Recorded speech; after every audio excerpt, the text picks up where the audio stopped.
A história da Terra consiste em longos períodos de calmaria que foram interrompidos por curtos e intensos períodos de destruição. E durante esses períodos de destruição, grupos inteiros de organismos que eram dominantes simplesmente desapareceram. A gente vai viver! A gente vai morrer! Nos últimos 500 milhões de anos, ocorreram pelo menos 5 grandes eventos desse tipo. Cada um desses eventos transformaram a Terra. O nosso planeta já presenciou não só uma, mas 5 grandes extinções em massa, que quase deixaram a Terra estéril. Para se ter uma ideia, os arqueólogos e pesquisadores estimam que de todas as espécies que já passaram na Terra, cerca de 3/4 já foram extintas em uma desses 5 eventos. Mas que eventos foram esses? A primeira extinção que aconteceu no mundo foi a Ordoviciano-Siluriano, há cerca de 440 milhões de anos. Nessa época, os seres vivos eles se moviam rastejando em mares rasos ou nadando. Mas, como nada na natureza é perfeito, nessa época houve uma queda e aumento do nível do mar, ocasionadas por sucessivas regressões e transgressões marinhas, que geraram vastas glaciações e degelo, onde ocasionou um ambiente sem oxigênio para os organismos e a Terra ficou muito gelada. Como resultado disso, foi o resfriamento dos oceanos e cerca de 60% da vida que estava nos mares foi dizimada. A segunda extinção foi a do Devoniano, que aconteceu há 359 milhões de anos atrás, que foi derivado de vários possíveis eventos que desencadeou uma era glacial, e as consequências que levaram a esse evento podem estar relacionadas ao declínio da temperatura global após um período de aquecimento. E estima-se a perda de 57% dos gêneros marinhos, incluindo quase todos os peixes sem mandíbula. A terceira extinção em massa, conhecida como a mãe das extinções, que o nosso mundo sofreu, foi a Permiano-Triássico, há cerca de 250 milhões de anos atrás.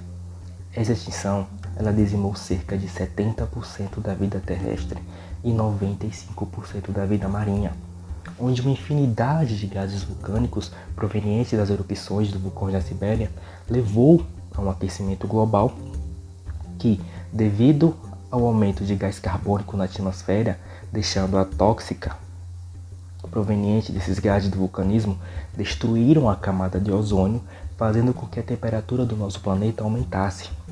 Houve também uma acidificação dos oceanos e, consequentemente, a morte dos organismos que ali habitavam. A quarta extinção foi a do Triássico-Jurássico, que aconteceu há cerca de 200 milhões de anos atrás.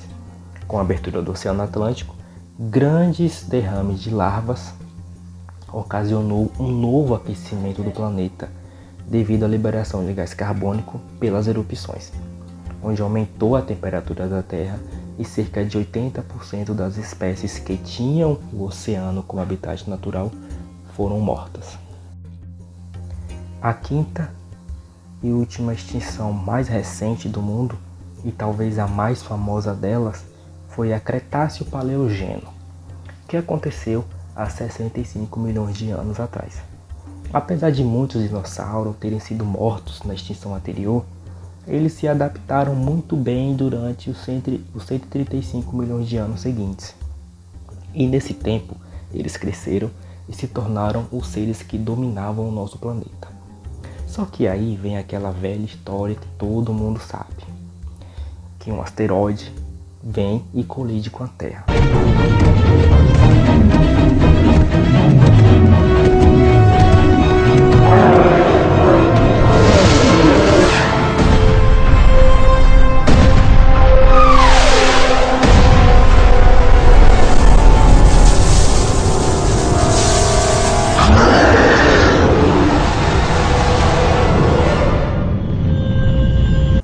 E juntamente com grandes derrames vulcânicos da Índia, que contribuiu junto com o impacto para o acúmulo de poeira da atmosfera, e impedindo a penetração de radiação solar, causou um resfriamento do planeta.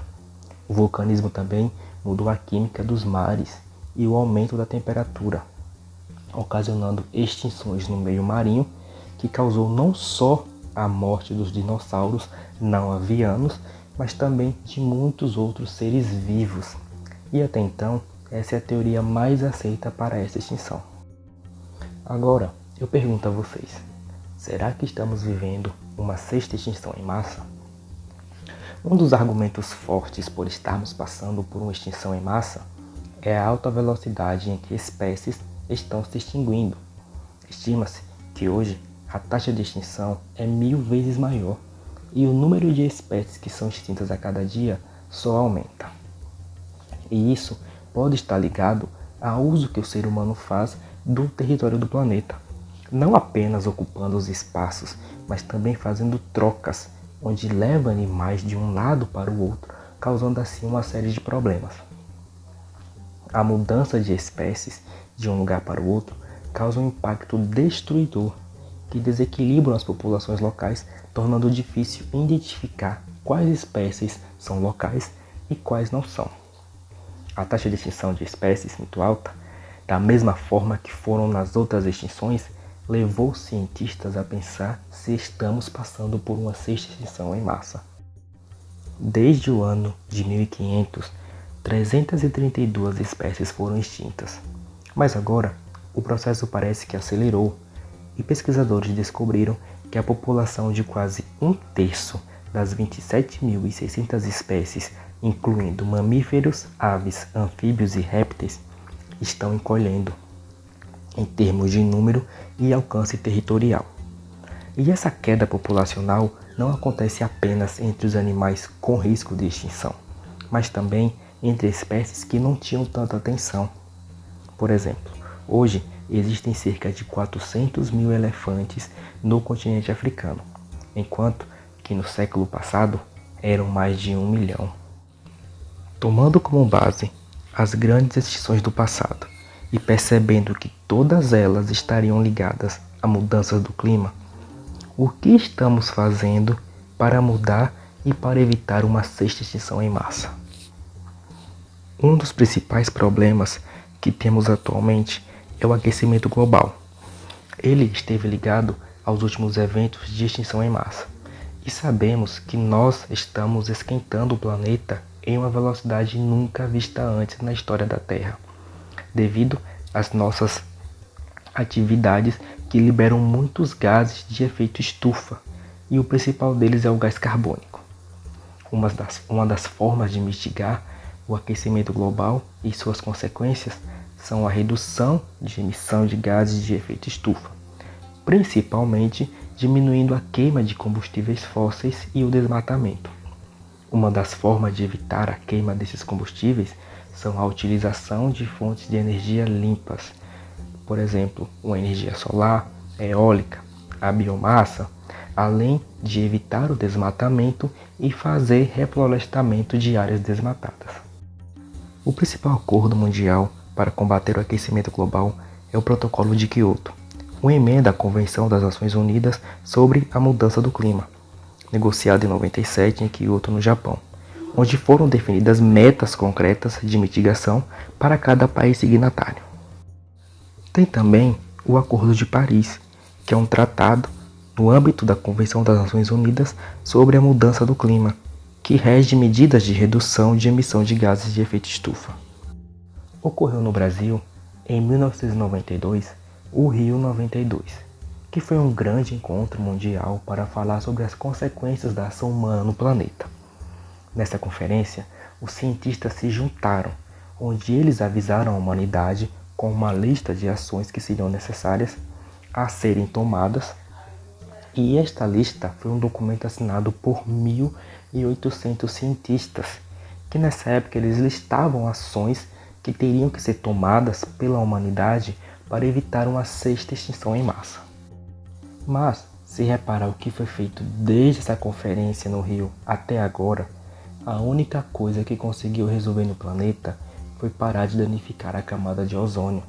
E todo o resto do assunto sobre atividade industrial e econômica nada ou muito pouco foi feito. Retornando sobre a conferência de Rio 92, 25 anos depois da conferência, os cientistas eles lançaram um novo artigo chamado de Segundo Aviso dos Cientistas à Humanidade, assinado agora por 18 mil cientistas. Mas por que não damos a devida atenção para esses alertas dos cientistas? Bom, pelo simples fato de os cientistas eles não estarem acostumados a falar com a sociedade e a sociedade não estar acostumada a ouvir os cientistas. Tem também os dirigentes e tomadores de decisões que não estão acostumados a consultar os cientistas antes de tomar decisões. Então, o cientista ele acaba ficando na chamada Síndrome de Cassandra, onde enxergam o futuro e sabem o que vai acontecer, porque eles conseguem fazer essas previsões de que se a gente continuar desse jeito pode ser catastrófico para a nossa própria espécie e que poderá causar um desequilíbrio enorme no planeta. Mas eles não conseguem emocionar nem a população e nem os dirigentes o suficiente para que mudanças sejam feitas. E se algo catastrófico como a queda de um asteroide acontecer, tem algo que pode ser feito para evitar? Um dos cenários mais complicados que é possível de se acontecer é o impacto de um asteroide que possa causar danos à vida no planeta. Com isso, telescópios estão sendo programados para localizar os maiores corpos no espaço que sejam perigosos e assim possibilitar que sejamos antecipadamente advertidos da potencialidade de algum deles, caso venham a se chocar com a Terra, para que possamos tomar uma atitude previamente.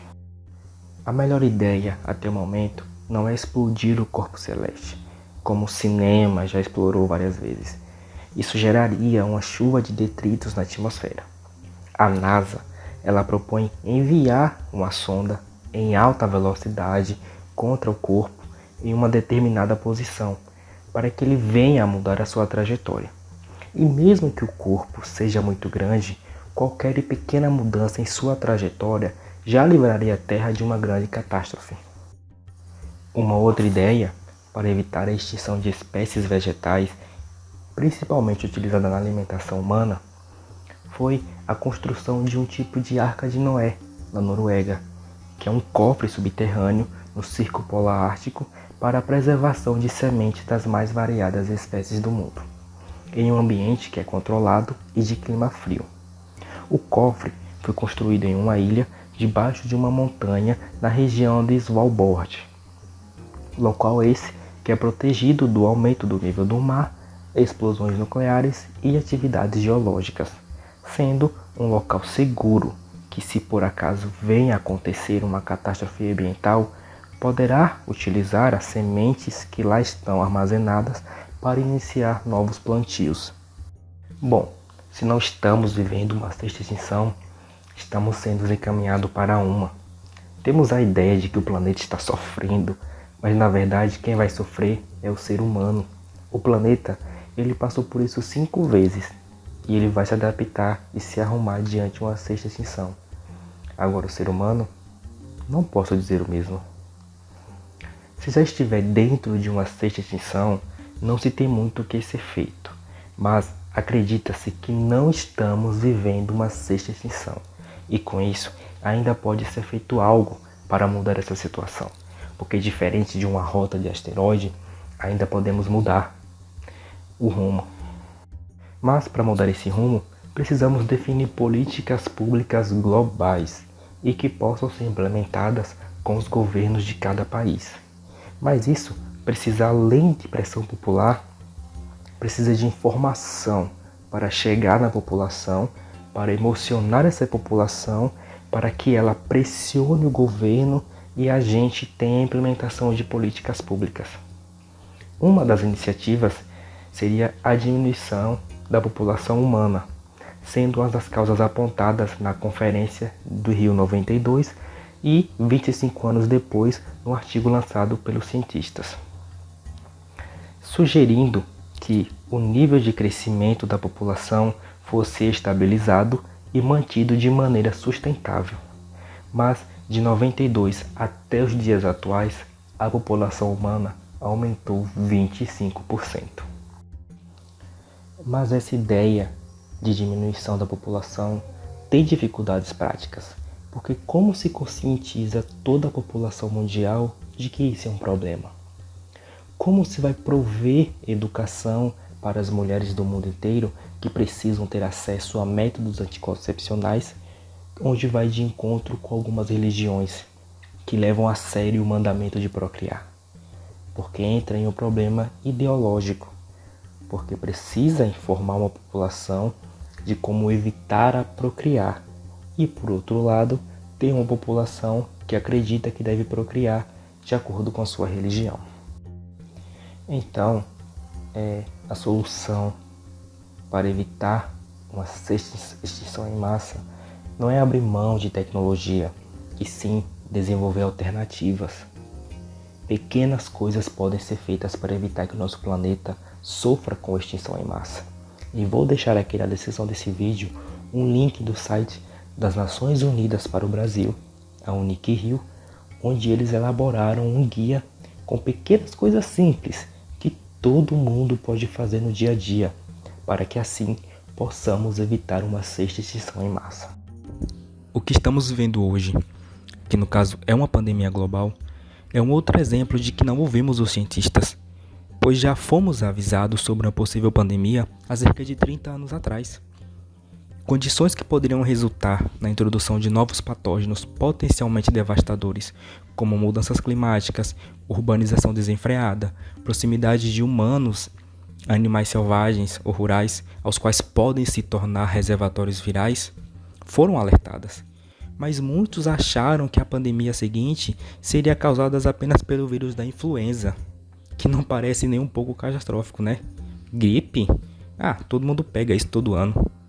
Já tem vacina para isso. Então, talvez os alertas fossem fáceis de ser ignorados.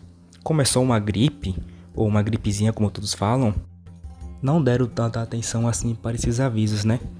E o resultado disso está sendo a morte de milhares de pessoas todos os dias.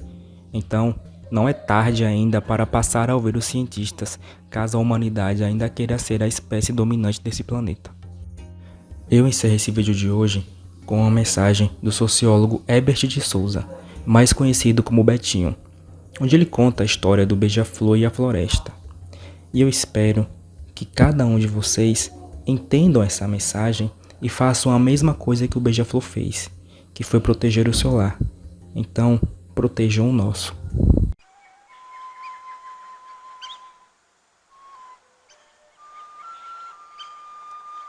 Há muito tempo atrás, uma floresta cheia de árvores, pássaros e flores começou a pegar fogo. Os animais corriam tratando de salvar sua própria pele.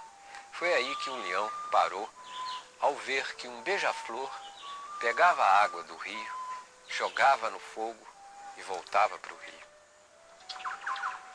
"Ah, beija-flor, você acha que sozinho vai apagar esse fogaréu todo?" disse o leão. E o beija-flor respondeu: "Sei que não posso apagar esse fogo sozinho. Estou apenas fazendo a minha parte."